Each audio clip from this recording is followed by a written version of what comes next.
se levanta una generación que esclaviza a otros, que quiere sobreponerse sobre otros, que quiere mandar y subyugar a otros desde los hogares, desde los trabajos, desde las universidades, desde empresas.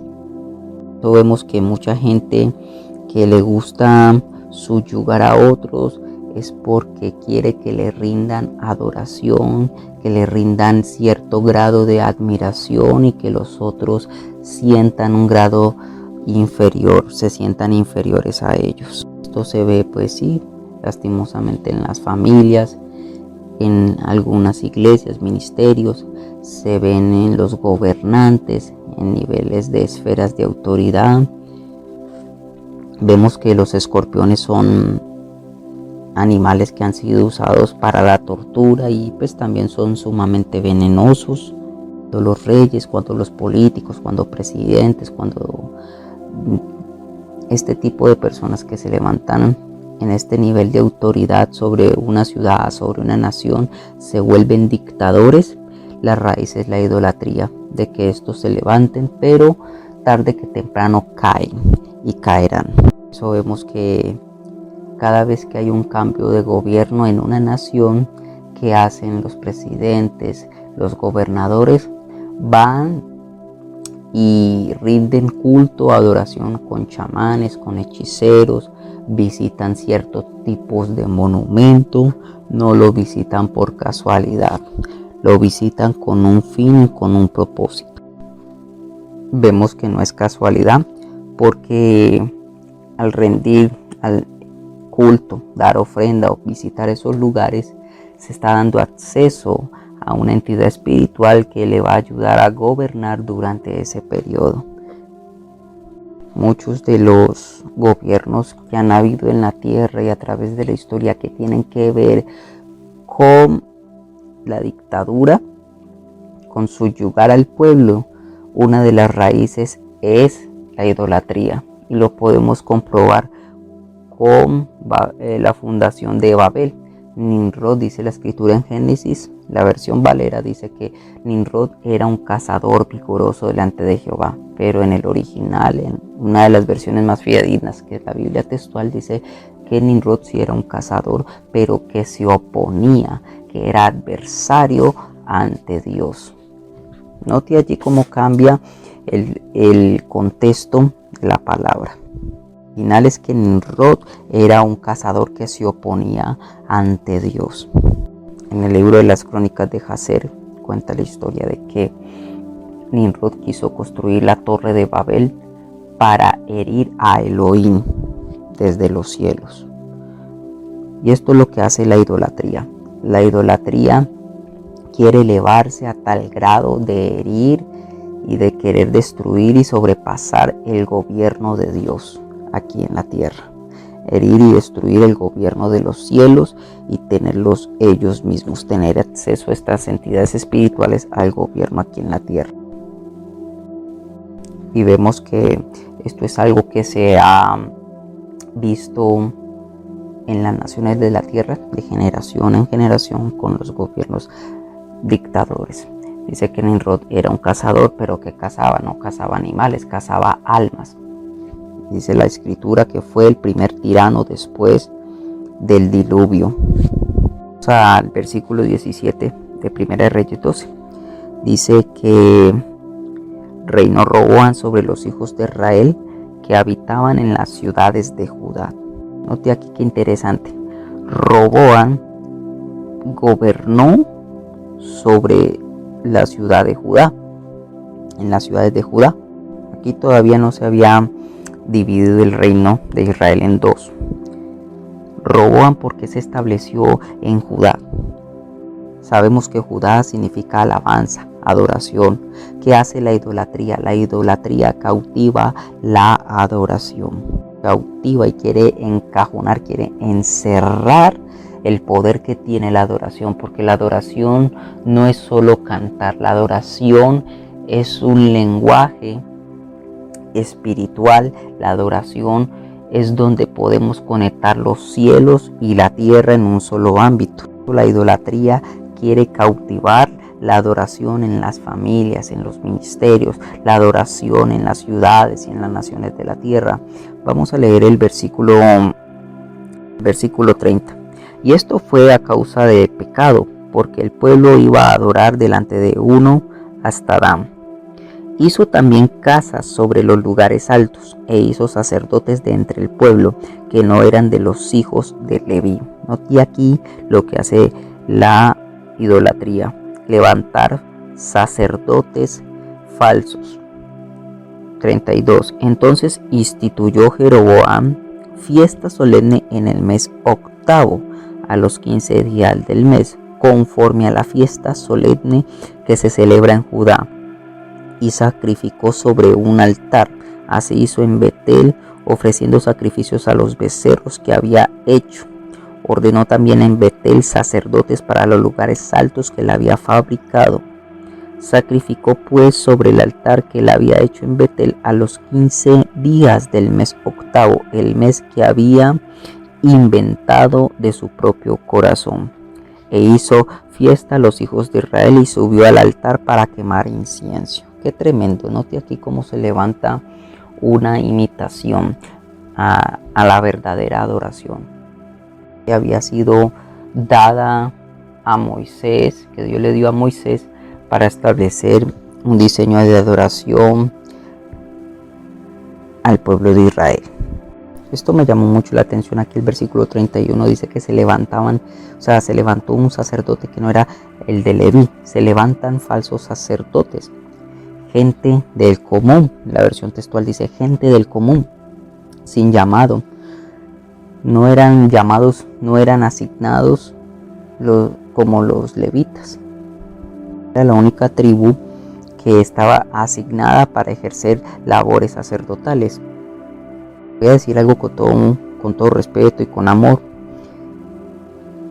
Por eso es que muchas iglesias no ven la manifestación de la gloria de Dios, no crecen, porque ponen a cualquiera a que sirva y a que ministre. Ponen a cualquiera del común a ejercer una función sacerdotal. El sacerdote es un mediador entre Dios y entre los hombres. Un sacerdote, uno de los significados de sacerdote, es una persona encargada en mediar entre una deidad y entre los hombres. Un sacerdote es un intercesor también, y un sacerdote es alguien que une la realidad espiritual con la realidad terrenal y lo hace comunicar a un pueblo o a una nación o a una familia o a familias y a las generaciones. Esa es una de las funciones de un sacerdote. También dice la escritura que un sacerdote es alguien que ministra al pueblo, pero también es alguien que ministra a Dios, porque Dios es espíritu y Él quiere tocarnos, Él quiere que sintamos su presencia, Él quiere habitar en medio de nosotros. Eso es lo que hace el sacerdote, impregnarse de la presencia y de la gloria de Dios cada vez que va en intimidad a buscar su rostro, a buscar alineamiento, a pedir instrucción. Ya entienden por qué no hay mucha efectividad, por qué no hay un gran impacto en muchas obras que se hacen. Por eso una cosa es servir con el llamado y la asignación de Dios, y otra cosa es servir sin llamado y sin ser asignado. Mucha gente que está haciendo una labor sacerdotal no sabe ni su propósito, y si no sabe su propósito, menos su llamado y su función en el cuerpo de Cristo. Está bien, cualquiera puede servir, pero si no está asignado para hacer una labor sacerdotal, todo lo que va a ser sin fruto, no va a tener efecto, no va a provocar una manifestación de la gloria de Dios. Por eso un ejemplo lo vemos con Saúl, que quiso levantar ofrenda y levantó una ofrenda y estaba haciendo una función sacerdotal que le correspondía a Samuel, de dar ofrendas. Cuando dejó a Agag, él no se sujetó a la instrucción de Dios. Él, como vio como el profeta, su mentor Samuel, quemaba incienso, oraba, presentaba ofrendas a Yahvé. Él quiso hacer lo mismo y no sujetarse bajo la instrucción, porque Saúl era un rey y no era un sacerdote asignado para hacer esas funciones, y por hacer lo que hizo le costó el reinado, el cual fue traspasado a David. Cosa interesante que vemos aquí, que me parece tremendo, es en el versículo 32, dice que Jeroboam levantó, instituyó una fiesta solemne. Se levantó una fiesta solemne basada en la verdadera. Fue una copia. Esto es lo que sucede. Muchas veces se levantan filosofías, se levantan doctrinas, se levantan sectas, herejías, que copian y distorsionan la palabra de Dios, rindiendo culto a mandatos, a ideas de hombres. Por eso hoy día existen tantas religiones, que incluso mucha gente que quiere conocer a Dios no sabe a dónde meter la cabeza, no sabe a dónde dirigirse, porque hay tantas religiones con tantos pensamientos, con tantas mezclas distorsionadas de la verdad, tanta idolatría mezclada con palabra, tanta religiones mezcladas con la Biblia y hechicería, nueva era y todo eso. Como aquí hubo una copia, una imitación conforme a la fiesta de las enramadas o fiesta de los tabernáculos, que está escrita en Levíticos 23, 40 al 43, que es una fiesta que se hace entre septiembre y octubre para recordar y para conmemorar que Dios los sacó de Egipto. Y ellos hacían sus enramadas o sus casas o sus chozas con ramas, en los cuales el pueblo de Israel habitaba durante aproximadamente una semana, y el tabernáculo de la gloria de Dios descendía en fuego en la noche, y de día se posicionaba una nube de gloria en todo el campamento de Israel.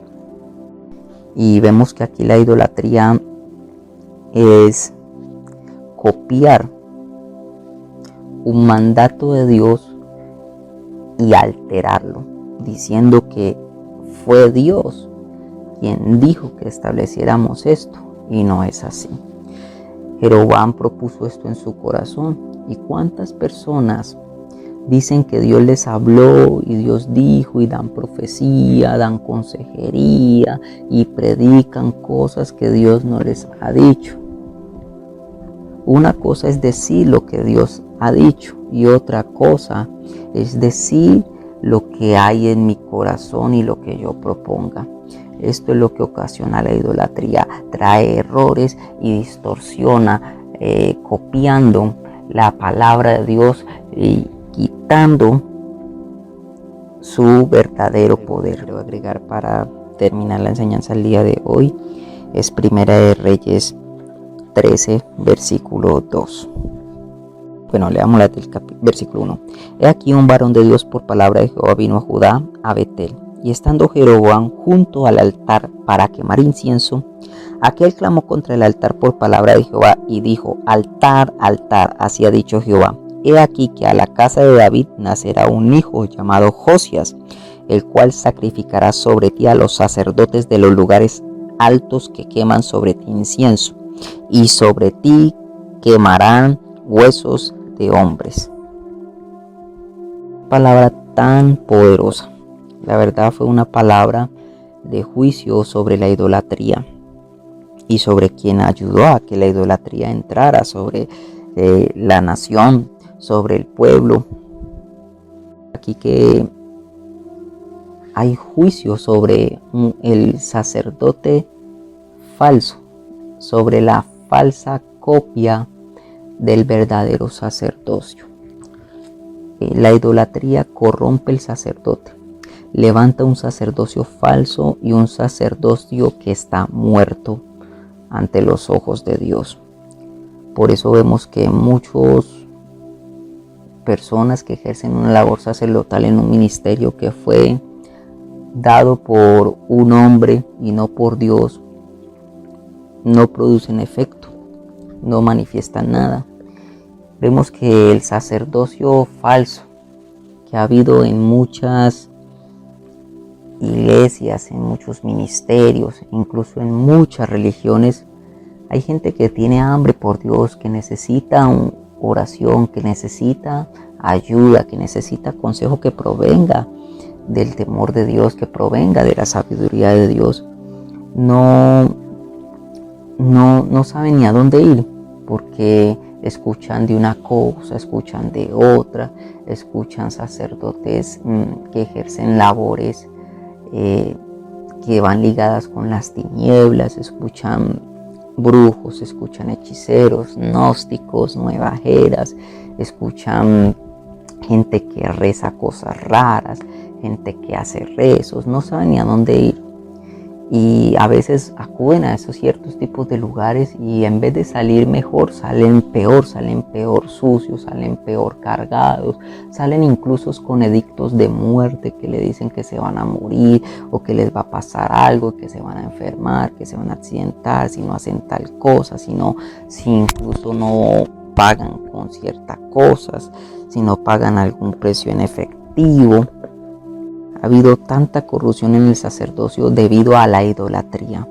Muchos cristianos que tienen raíces, mucha gente en el pueblo que tiene raíces y secuelas de la idolatría tienen su sacerdocio muerto. Por eso mucha gente en el cuerpo de Cristo no ministra a Dios, no ministra al pueblo, no ejerce su función como parte del cuerpo de Cristo debido a que su sacerdocio ha estado muerto a raíz de la idolatría.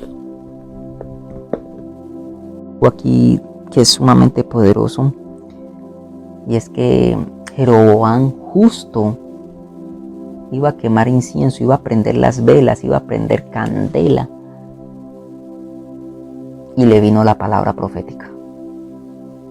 Dios le habló a través del profeta de Judá, justo cuando iba a prender el incienso. Note aquí, muchos que participaron o que están participando prendiendo velas, velones grandes, prendiendo papeles, prendiendo plantas, incendiando o prendiendo las velitas aromáticas, los inciensos, todo eso. Cuando se prenden ese tipo de velas, se descompone la materia a través del fuego y va pasando su estado sólido a un estado como gaseoso, en forma de humo. ¿Y qué sucede con esto? A través del humo, el humo se olfatea, los olores entran por el gusto del olfato. Los espíritus se mueven a través de los aires. Por eso cuando mucha gente huele ese tipo de inciensos, sienten terribles opresiones en su pecho. Porque una de las palabras de espíritu en el significado griego hebreo significa neuma, de neumático. Y los neumáticos se inflan con aire. Y nuestros pulmones son como ese tipo de neumático.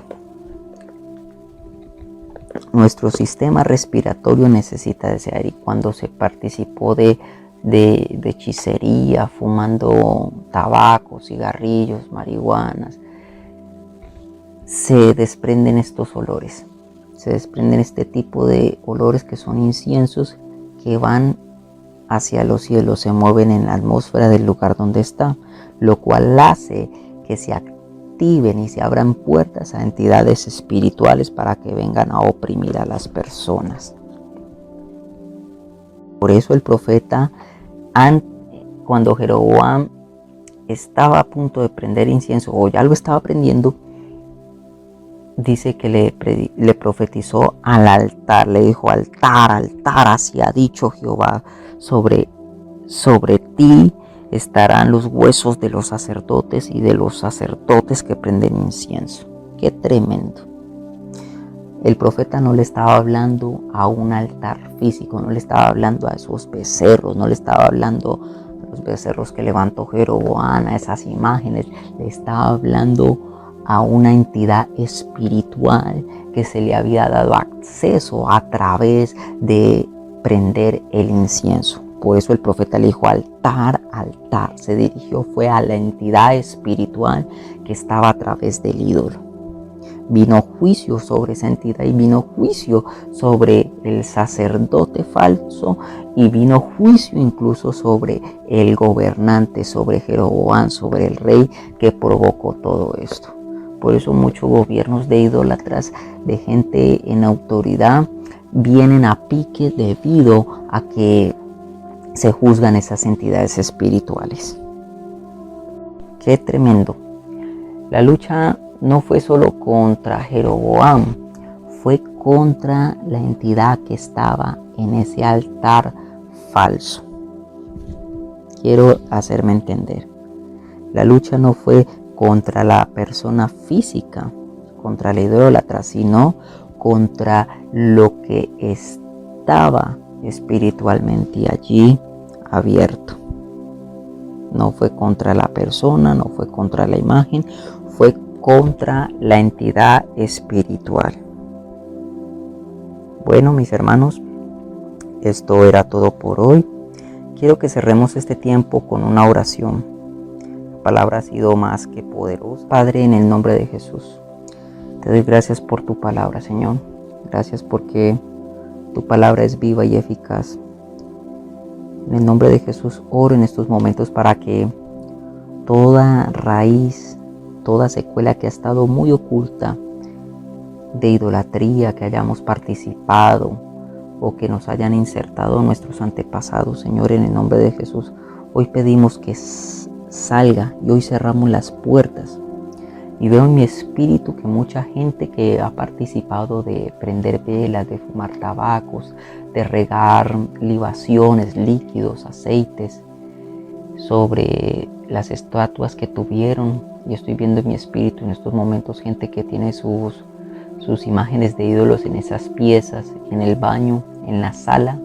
Empiece a acordarse y empiece a cerrar las puertas espirituales que abrió en ese tiempo por ignorancia o incluso porque le enseñaron y que tenía que ser así. En el nombre de Jesús, dile a Dios que hoy cierras esa puerta espiritual y que no se abre más esa puerta a entidades espirituales que invierten los sexos como Dagón, esas puertas espirituales que abren puertas a un sacerdocio muerto, a un sacerdocio estéril, a un sacerdocio seco. En el nombre de Jesús, hoy se cierran las puertas espirituales. En el nombre de Jesús, a un sacerdocio de huesos secos, a un sacerdocio de fariseos, a un falso sacerdocio que distorsiona, que da una imagen distorsionada de la realidad de Dios. Hoy, en el nombre de Jesús, Señor, oramos por nuestras generaciones, que no sean más generaciones necias, duras de corazón, que no sean generaciones tontas, que no acepten el consejo de la gente sabia, de gente que ya ha avanzado, de gente que ya ha crecido. En el nombre de Jesús, oramos en estos momentos, Señor, incluso por gente de los gobiernos, que el temor tuyo caiga sobre ellos, que si han decidido ser dictadores y los espíritus que los respaldan en sus gobiernos malos, hoy empiecen a caer, empiecen a cerrarse esas puertas, así como pasó con Jeroboam, que el profeta de Judá fue enviado por ti. Enviamos la palabra, Dios, de que altar, así ha dicho Jehová, que sobre ese altar se quemarán los huesos del falso sacerdocio, de aquellos que amparan a esas entidades espirituales y que dan acceso. Hoy, en el nombre de Jesús, declaramos esta palabra. Y hoy, Señor, también declaramos que la matriz de nuestras madres, de nuestras mujeres en nuestras generaciones, de nuestras hermanas, de nuestras primas, de nuestras sobrinas, de nuestras nietas, no van a ser utilizadas, no van a ser raptadas por la ramera, ni la simiente de los hombres, ni la simiente de los hombres, de los hijos varones, de los nietos, de los hijos, en el nombre de Jesús, incluso de los padres. Hoy declaramos, Señor, que están guardadas, y declaramos que las matrices no se van a usar, ni la simiente de los hombres en las generaciones para abrir puerta a los ídolos. Declaro que todo poder babilónico se empieza a quebrantar y que van a haber señales aquí en la tierra, que van a haber señales en los cielos, en el nombre de Jesús. Hoy, Padre, ponemos nuestra simiente y nuestras matrices en ti, Jesús. Y hoy pedimos que así como la simiente de Dios se insertó en la matriz de María, nuestras simientes sean insertadas, sean guardadas en ti, Señor. Nuestras matrices también, las matrices de nuestras mujeres, de nuestras esposas, de nuestras madres, de nuestras abuelas, de nuestras tías, de nuestras nietas, de nuestras generaciones, sean guardadas y sean selladas por tu Santo Espíritu. En el nombre de Jesús oramos, Señor, porque no queremos ser sacerdotes falsos, profetas falsos. Queremos ser gente íntegra delante de ti. No queremos decir algo que tú no hayas dicho, diciendo Dios dijo y tú no has hablado. Padre, quita eso de nosotros, quita las divisiones, quita las contiendas en el nombre de Jesús. Padre, oro en estos momentos para que los ancianos en las familias no sigan siendo menospreciados como pasó cuando Roboam entró a través de la idolatría, entró a ese gobierno. Oro para que la gente adulta, la gente sabia, porque escrito está que las canas son una corona, y yo declaro que esa corona va a activarse en la gente adulta con sabiduría en el nombre de Jesús. Padre, oro porque las familias sean restauradas. Oro para que los jóvenes, las jovencitas, su identidad sea guardada, su identidad sexual no sea distorsionada por los espíritus filisteos, por los espíritus de Dagón que invierten los sexos. Hoy lo prohibimos en el nombre de Jesús e insertamos, Señor, las generaciones en la nueva Jerusalén celestial. Oramos en estos momentos, Padre, porque no queremos ser más parte con Babilonia. Hoy cortamos conexión, hoy empezamos a cerrar esas puertas espirituales que Babilonia entró, la ramera y la hechicería, la madre de toda ave inmunda y de espíritus inmundos. Nuestras casas no siguen siendo casas atestadas por demonios que se les dio acceso por los ídolos. Y estoy viendo en mi espíritu como más de una persona al escuchar este audio va a empezar a tener revelación de los espíritus que han estado ministrando sus generaciones, sus hogares, sus finanzas, sus matrimonios, que tiene que ver con los ídolos. Hoy se cierran esas puertas en el mundo espiritual. Hoy abrimos las puertas a los cielos en el nombre de Jesús y declaramos que seremos ministrados, nuestros niños, nuestros jóvenes, nuestras familias, nuestros matrimonios, nuestros ancianos, nuestros adultos van a ser ministrados por tu presencia, van a ser ministrados por tu Santo Espíritu. Oro, Señor, para que venga restauración sobre los hogares, venga restauración sobre las familias, sobre los matrimonios, donde los jóvenes han tenido un padre ausente en el nombre de Jesús y no han podido desarrollar su identidad clara, su propósito aquí en la tierra. Oro para que la paternidad tuya sea visitándolos en el nombre de Jesús. Padre, así como lo hemos declarado, así es hecho en la tierra, en el nombre de Jesús. Padre, así como hemos orado, creemos que así es y así será, en el nombre de Jesús. Padre, y así como hemos orado, declaramos que así es, en el nombre de Jesús. Amén. Bueno, mis hermanos, hasta la próxima.